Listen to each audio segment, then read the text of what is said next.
Hello dear student, मैं Imran sir genius point coaching centre Faridpur से आज वर्ष 2025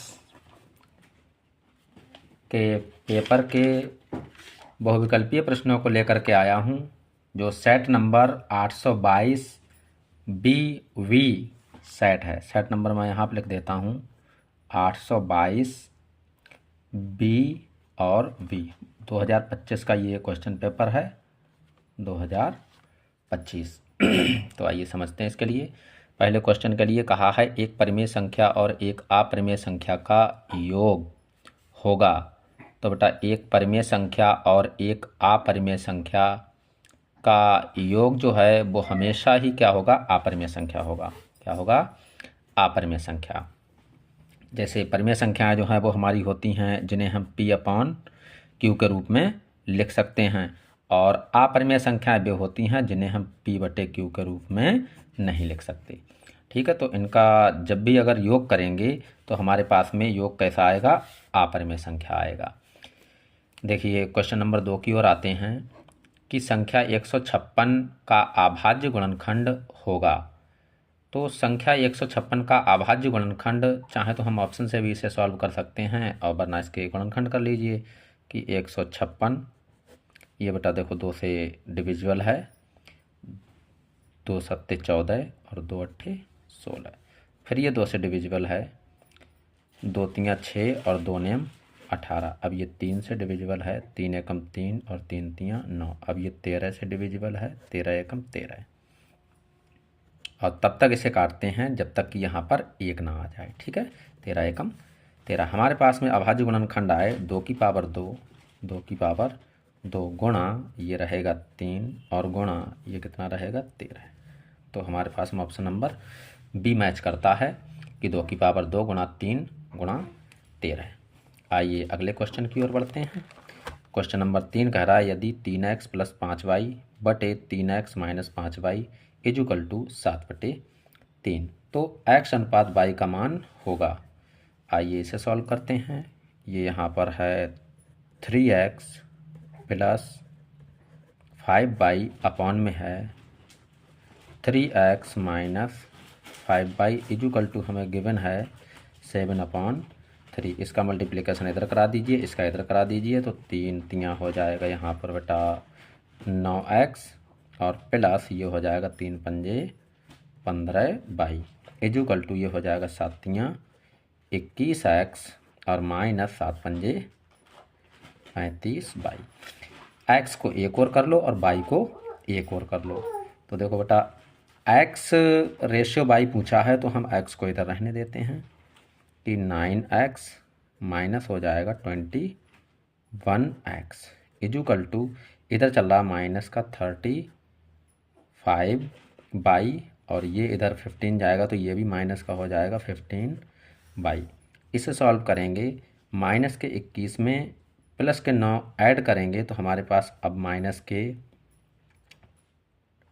12 बचेंगे, और इजुकल टू इधर माइनस 35 और माइनस 15y है तो ये माइनस का 50y हो जाएगा। माइनस से माइनस कट कर दीजिए, ये बचेगा हमारे पास में 12x बराबर 50y। तो इसे लिखेंगे यहाँ पर x बटे y, ये y यहाँ ले आए तो अपॉन में चला आएगा। इधर हमारे पास 50 चल रहा है तो ये बटे में क्या आ जाएगा 12। इसे थोड़ा सॉल्व कर लेते हैं जितना कट सकता है। तो ये 2 से कट जाएगा, 2 छंग 12, ऊपर काटेंगे तो ये 25 बार में 2 से कट हो जाएगा। हमसे x अनुपात y पूछा है तो बेटा x को हमने पहले रखा और y को बाद में रखा, तो यहाँ x की वैल्यू को हम क्या करेंगे पहले रखेंगे और y की वैल्यू को बाद में। तो 25 अनुपात जो 6 है वो हमारा आंसर होगा। इसमें आंसर मैच कर रहा है आंसर नंबर 1। आइए अगले क्वेश्चन की ओर बढ़ते हैं। क्वेश्चन नंबर 4 में कहा है कि समीकरण 3x² माइनस 2x प्लस 1/3 बराबर 0 का विविक्त कर होगा। तो देखो विविक्त कर ज्ञात करने के लिए हमें एक फार्मूला याद होना चाहिए कि d इजुकल टू होता है बेटा b² माइनस 4ac। ये b² और 4ac ये आता कहाँ से है? ये समीकरण होता है बेटा ax² plus B x plus C equal to 0। तो द्विघात समीकरण का स्वरूप भी ऐसा ही होता है, a x square plus B x plus C equal to 0। तो यहाँ पे अगर हम देखें तो ए की जगह कितना है 3, तो हम डायरेक्ट वैल्यू लगा देंगे। बी की जगह यहाँ कितना है -2, तो वैल्यू रख लेंगे -2 का स्क्वायर, -4 इंटू ए की वैल्यू कितनी गिवन है 3, और इंटू सी की वैल्यू कितनी गिवन है 1/3।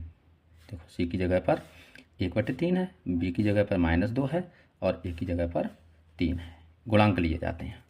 इसे सॉल्व करेंगे तो ये हो गया यहाँ पर 2 2 जा 4, -4, 3 से 3 कट कर दो तो ये कितना बचेगा 4 इजुकल टू कितना आ जाएगा 0। तो विविक्त कर जो डी है ये 0 आ गया, तो किस ऑप्शन में मैच कर रहा है, ए वाले में। ये वाला ऑप्शन हमारा क्या होगा, सही होगा। आइए क्वेश्चन नंबर 5 की ओर चलते हैं। निम्नलिखित सारणी का माध्य होगा। ऑप्शन है 6, 6.3, 7, 7.3। तो मैंने वर्ग अंतराल और बारंबारता बना रखी है। तो आइए देखते हैं। यहाँ पर हमें x निकालना होगा, जिसे हम मध्यमान कहते हैं। x हम कहाँ से निकालते हैं, वर्ग अंतराल से। इन दोनों का सम करेंगे और 2 से भाग देंगे, यहाँ लिख देंगे। तो 2 और 4 6 होता है, 6 में 2 से भाग देंगे तो आंसर आएगा हमारे पास 3। 4 6 10, 10 का आधा करेंगे तो 5, 6 8 14, 14 का आधा करेंगे तो 7, 10 8 18 का आधा करेंगे तो 9, 10 12 22 का आधा करेंगे तो 11। हमें यहाँ पर ज़रूरत पड़ती है बेटा एफ आई इंटू एक्स आई की। इसे एक्स आई मान लेंगे और इसे एफ, बारंबारता को एफ मानते भी हैं।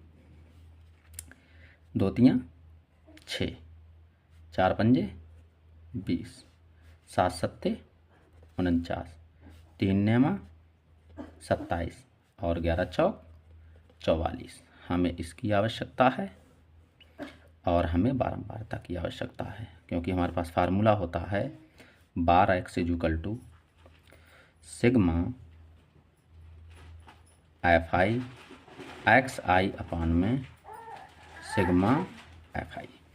तो यहाँ से ले लेते हैं इसके लिए sigma F I equal to 2 4 6 7 13 3 16 4 20 हो गया। इसे जोड़ेंगे 6 9 15 7 22 और 4 26 का 6 हासिल 2 2 2 4 4 8 2 10 और 4 14, 146 आ गया। फिर से एक बार काउंट कर लेते हैं। 6 9 15 7 22 और 4 26 का 6 हासिल 2 2 2 4 4 8 2 10 और 4 14। ये कन्फर्मेशन करिए केवल था sigma F I x I equal to, यहाँ वैल्यू रख देंगे इसकी। ये रहा 146 अपॉन में इसकी वैल्यू है कितनी 20। इसे और सरल करते हैं। इसे लिखेंगे 146 अपॉन 2 मल्टीपल 10, क्योंकि 2 10 जा 20 होता, तो 2 से इसे कट कर देंगे। 2 7 जा और 2 3 जा 6। हमारे पास हम बचा है यहाँ 73 अपॉन 10। 10 है तो एक के बाद पॉइंट लगा दीजिए। यहाँ पे आ जाएगा हमारे पास में 7.3। 7.3 कहाँ मैच कर रहा है ऑप्शन में, देख लीजिए ए बी सी और डी। डी में मैच कर रहा है तो डी वाला ऑप्शन हमारा करेक्ट हो जाएगा। आइए नेक्स्ट क्वेश्चन की ओर बढ़ते हैं। क्वेश्चन नंबर 6 में कह रहा है कि ए बी सी में त्रिभुज ए बी सी में डी ई समांतर है बी सी के। इस प्रकार है कि ए डी बराबर 1.5 सेंटीमीटर, डी बी बराबर 3 सेंटीमीटर और ए ई बराबर 2 सेंटीमीटर। ए सी की माप बताइए। तो ए सी की माप इनमें से कौन सी होगी। आइए इस आधारभूत समानुपातिक प्रमेय लगाते हैं। हमसे ए सी पूछा है तो हम यहाँ से लगा देते हैं A D upon A B. Formula लगाएंगे A D upon A B equal to, जब इस लाइन पे, क्योंकि ये इसके पैरेलल है, समांतर है, तो इसका और इसका अनुपात जो होगा वही इस भुजा का और इस भुजा का अनुपात होगा। तो इधर लिखेंगे ए ई अपॉन ए सी, ए ई अपॉन ए सी, और ए सी ही हमसे देखो पूछा है।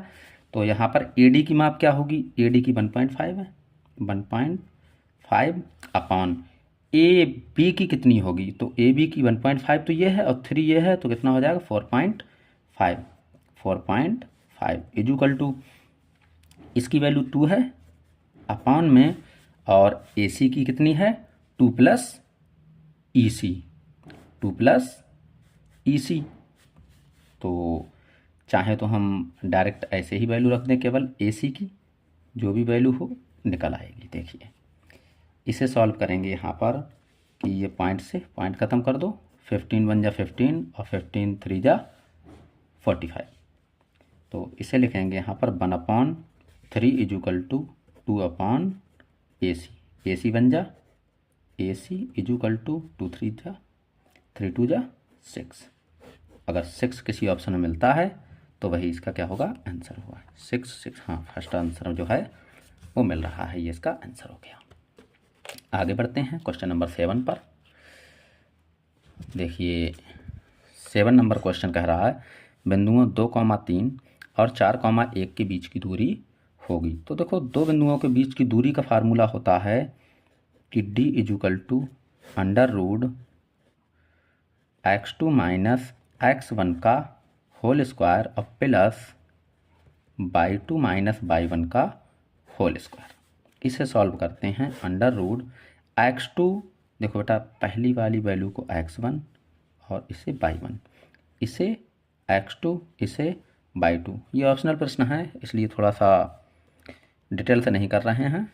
देखिए ये रहा x2 की वैल्यू कितनी है 4, माइनस x1 की वैल्यू कितनी है 2, इसका क्या है होल स्क्वायर, प्लस y2 की वैल्यू कितनी है 1 और माइनस y1 की कितनी है 3, इसका भी होल स्क्वायर। तो 4 में 2 लेस होगा तो 2 का स्क्वायर और प्लस ये माइनस का 2 बचेगा, इसका स्क्वायर। इसे सॉल्व करेंगे तो ये रहेगा 2 2 जा 4 और प्लस 2 2 जा 4, ये रहेगा √8 और √8 को हम कहते हैं बेटा 2√2। तो 2√2 अगर कहीं आंसर मिल रहा है तो वही इसका क्या होगा आंसर होगा। ये वाला ऑप्शन जो है वो सही होगा, बी वाला।